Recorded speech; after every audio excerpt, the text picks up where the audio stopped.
New guidelines to protect consumers from aggressive marketing for cosmetic surgery are about to come into force. But one medical charity has told Sky News that companies continue to break the new rules, putting patients at risk. Our consumer affairs correspondent, Poppy Trowbridge, reports. Some people, they want small changes, and that's absolutely fine. Other people want bigger changes, more noticeable changes, and that's what we're here to discuss. Ever tempted to turn back time?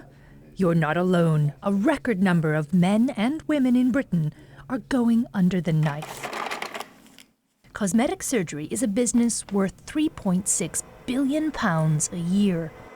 You tend to lose a bit of volume just there, so we replenish some of that by lifting it up. But the medical regulator is increasingly concerned that procedures are being trivialized. You can't stop the clock, but you can actually sort of reverse various features. Dawn Knight agrees. She had an eye lift go wrong and is now unable to close her eyes properly. She says many people are naive about the risks and should be protected from aggressive marketing. On my Facebook wall alone, I'm being hit with 8, 9, 10 adverts a day from the same cosmetic company. Their marketing strategies are pretty aggressive. Actually, ethically, they need to be assessing each person better and, being able to give people realistic expectations. But more than anything, where they're lacking is that the safety net that we need, that we think is there, isn't there. These adverts are typical of the tempting offers out there. For now, there's nothing wrong with these companies promoting prizes and discounting derma fillers. But Sky News has learned that the British Association of Aesthetic Plastic Surgeons says that they are unethical and wants these offers banned. The General Medical Council is set to issue new guidelines this spring governing how cosmetic surgery is advertised. We're not just there to collect money from them. We're there to treat them, and if we think the treatment is not right for them, and certainly if they're not right for the treatment, then we should always say no. And that's different to the consumer product. You can go and buy a washing machine anytime you like. Nobody's going to say no to you. Yet some doctors disagree with the medical regulator. They say their patients are very well informed and prepared for the procedures they request.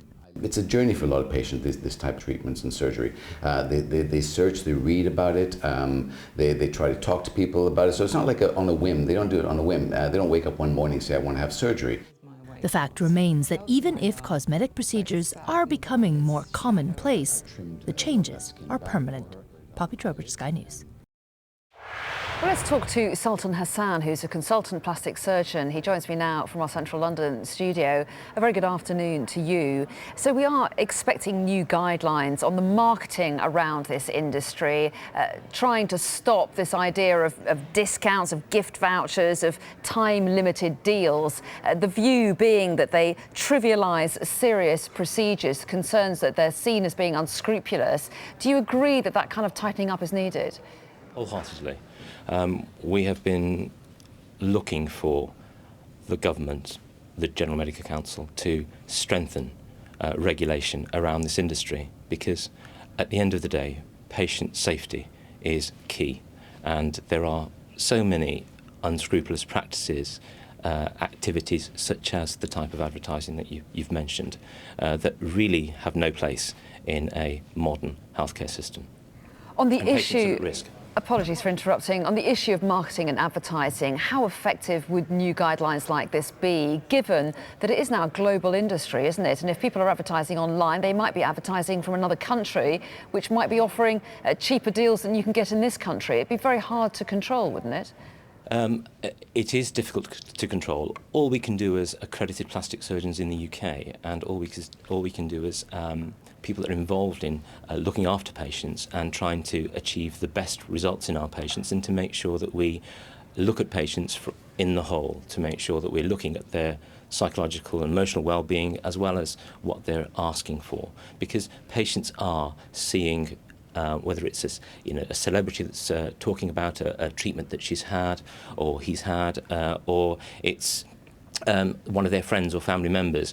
Cosmetic surgery now and cosmetic procedures are becoming part of normal speak in communities, in parties, at social engagements, but it's vital that cosmetic surgery and cosmetic surgical interventions which can be life-changing for the better, but equally when they go wrong and they're not done by an appropriately qualified, accredited surgeon, practitioner, they can also be life-changing for the wrong reasons. Well, that's right. And we talk about marketing of this service, if you like, as if it's any other product. But it is different, isn't it? Because if something goes wrong, you can't take it back in the same way as you would if you're buying a product. What recourse is there to somebody if something does go wrong? Are they able to go back to that surgeon that made a mistake or to a different surgeon to put things right? What rights do they have?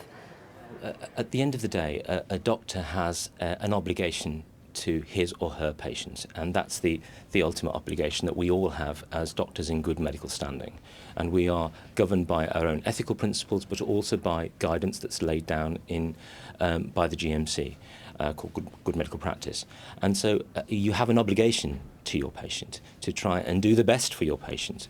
And so any practice should have a procedure in place where patients know that they're entitled to a certain amount of aftercare afterwards. And this is something that patients should check. Now, when patients go abroad, then that aftercare often is just not there. And they can occasionally turn up on the doorsteps of the NHS for salvage surgery, for emergency surgery and emergency treatments, and we're seeing this all too often. All too often we're seeing patients who've had surgery abroad who then they're not in a position to be able to return to that original surgeon because they're, whether it's in Eastern Europe or it's in India or it's in the US, it's just practically not possible. And so that aftercare hasn't been catered for. It hasn't been factored into the decision-making process of the patient. They've been dictated by price. And so patients are at risk of seeing advertisements that are done on social media or on TV or in magazines which trivialise surgery. And surgery is a serious business. And these things can, when they go wrong, go very wrong. And that's why it's much better to, in the first instance, ask your GP, because your GP will refer you to a local accredited plastic surgeon.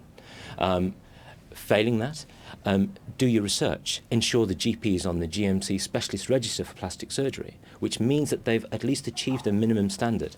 And this is critical, really.